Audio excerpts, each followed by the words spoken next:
Hi everyone, you're watching Tamit Saleh's Tennis Forum and welcome to this week's episode of Tennis Tuesday. If you haven't already, then please do subscribe as I do release weekly videos. As I said in my previous video, we are not going to stop for the off season. You'll be getting at least one video a week every Tuesday. So if you want to be involved in the interesting debates and topics, which I am also going to let you guys pick through polls and comments and whatnot. So yeah, if you want to be involved in all of that, do subscribe and don't miss an episode.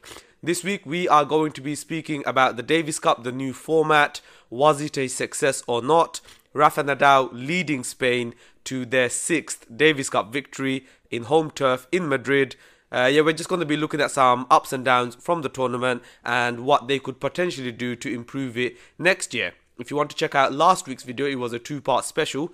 One of them was about the final 2019 ATP Rankings. Do go check that one out. I'll be putting a link up here somewhere and also in the description below. But yeah, we have a lot to talk about. We have a poll that I need to answer for you guys as well. So without further ado, let's roll the intro.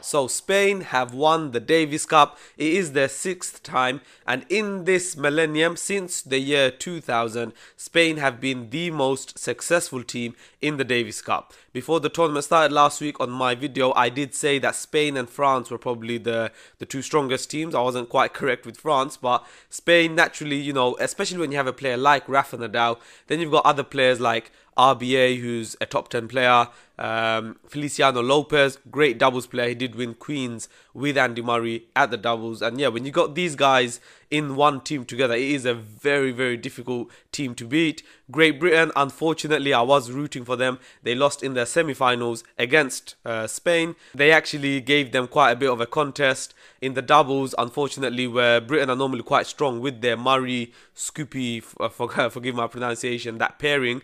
They couldn't do it. They had set points in the second set in the tiebreak. They were 6-4 up as well in the tiebreak. Could not do it. But Spain, worthy winners, worthy world champions. And what a great end to the year for Rafael Nadal as well. Massive congratulations to the Spanish tennis team. They are now world champions, as it's being labelled. In this video, what I want to look at is some of the things the Davis Cup did correctly, some things they could improve, and whether there is a future for this tournament. I'm going to begin by looking at the poll I asked you guys a few days ago, where I said, you know, the new Davis Cup format, what do you think of it? I gave 3 options. One, which was it's a necessary change as the Davis Cup was losing interest. The second option was like a negative one, nope, killing history, this isn't the Davis Cup. And the third one was more in the middle, that you're giving it a chance and you're on the fence about the new format.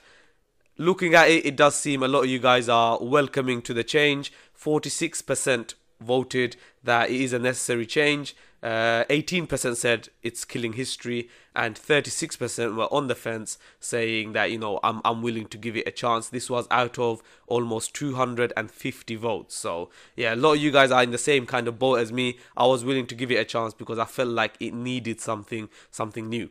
So the Davis Cup, the new format this year, all 18 nations in one country at one time in 1 week, rather than, you know, where you had the whole weekend or the weeks for the old format Davis Cup where 2 teams played in either their home or away, and then yeah, it's a year-long event really. Personally, I was a big fan of this, which I feel like many others were as well. But with any new tournaments, there will be some teething issues and some things they can look to improve next year, which we are going to get to. But we'll begin by some of the facts really from this tournament. Quite a high amount of footballer presence, it must be said. I know Gerard Piqué is one of the leading members or organizers of this tournament. He has a lot of Barcelona friends, as you know, and Spanish friends. So some of the well-known footballers there: Sergio Ramos with his daughter, Neymar came down, Jordi Alba as well. So Piqué had his mates to support the tournament. Also his partner Shakira, she performed at the closing ceremony. Now I'm sure she didn't demand such a large appearance fee as she normally may do, but yeah, she was at the closing ceremony to wrap up the event.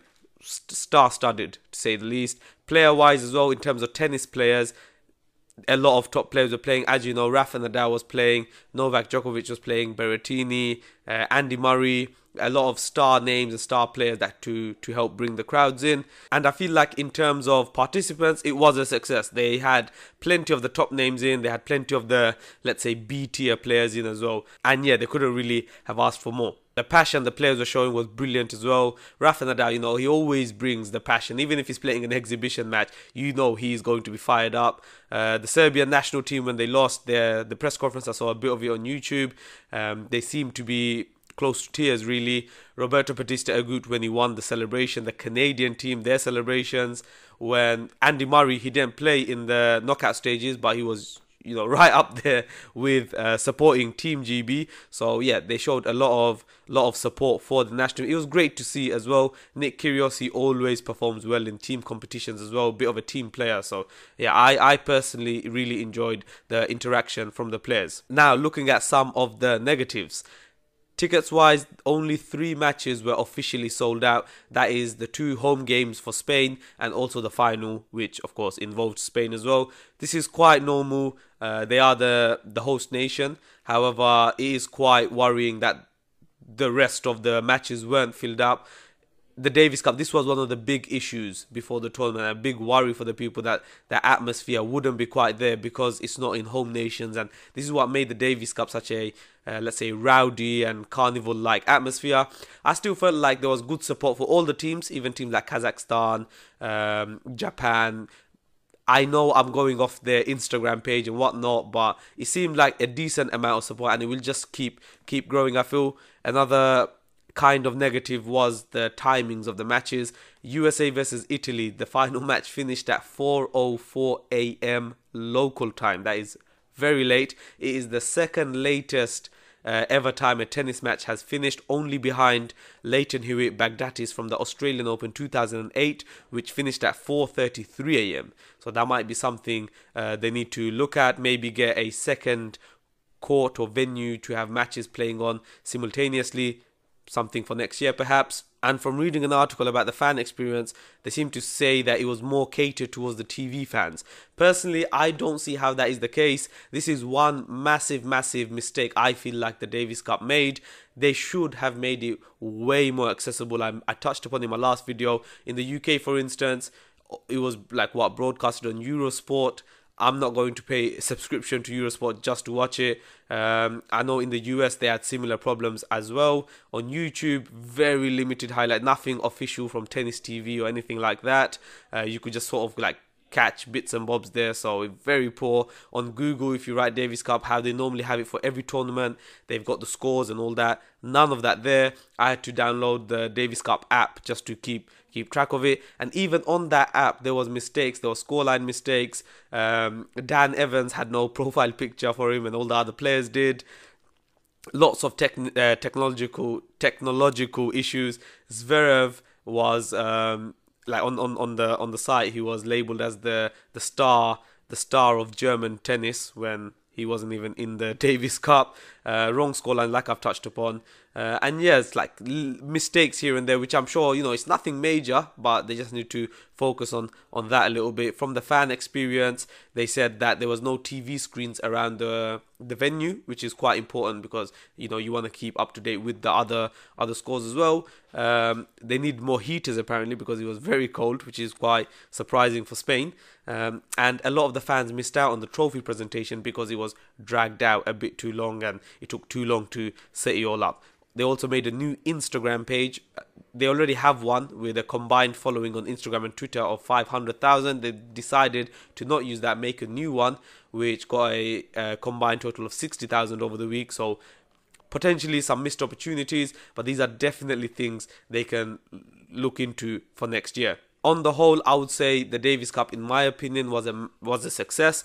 I'll let you guys decide on your own what you think. Like I've said, really enjoyed this new 1 week format. It means that more top players will play. As you know, a lot of the top players were skipping Davis Cup matches, and I feel like it needed a change because it couldn't get any worse, if that makes sense. I'm personally not a massive follower of the Davis Cup, but I enjoyed this new format. I felt like the atmosphere was pretty good. I enjoyed it, and like I've said, some of the cons and some things they could improve on next year, stuff like the TV coverage and all of that. Just get the content out there. It was your inaugural tournament. You should have made it so everyone can see it. Gerard Piqué has come out and said that, you know, they want the Davis Cup to be seen by as many people as possible, and it is something they can improve on. So this is good stuff to hear, and I do think the Davis Cup will grow, you know, as each year goes on. I don't think it should be held every year in Spain. I think it needs to be moved around, you know, a bit like the World Cup. And if I had my opinion on it, I don't think it should be every year either. It should be once every 4 years like the World Cup, or, you know, once every 2 years at least, something like that. Another interesting topic, you know, we just had the Laver Cup in September. In 6 weeks' time, we have the ATP Cup, a very similar country-based tournament to the Davis Cup. So let's see how it all plays out. It seems like a lot of team tournaments now in a very short space of time. I'm going to wrap it up there. I hope you guys enjoyed my summary of the Davis Cup. Please do let me know what you think. Is the Davis Cup, or was the Davis Cup, a success? What things you liked, what things you didn't like. Do you think this is the way forward for the Davis Cup? What do you think about the ATP Cup? A good friend of the channel, Lewis, mentioned that he wouldn't mind seeing it all combined. So that's potentially an idea for the future. But yeah, let me know what you think. As I've said before, if you haven't already, please do subscribe for future videos, and we will keep working through the off season. Look out for some polls. I will release polls asking you guys what you want to see as potentially a future video. I'll have some options up there, so keep an eye out for that. I hope you guys enjoyed my vlog yesterday, and yeah, thank you very much for watching this video.